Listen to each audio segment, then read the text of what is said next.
নমস্কার। আমরা দার্জিলিং থেকে চলে এসেছি লামাহাটা।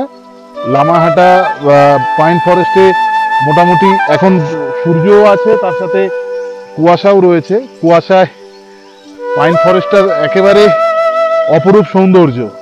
মানে মাঝে মাঝে যে কুয়াশাগুলো আসছে, তো জঙ্গলের ভেতর থেকে যে কুয়াশা, দেখতে অপূর্ব লাগছে। আমরা লামাহাটায় ঘুরলাম, ফটোও তুললাম। এবার আমরা আস্তে আস্তে পাইন ফরেস্ট থেকে আরো কিছু আমাদের স্পটস রয়েছে, আমরা তিস্তা হয়ে চলে যাব কালিম্পং এর একটা অফবিট জায়গা ইয়াং মাকুমের দিকে।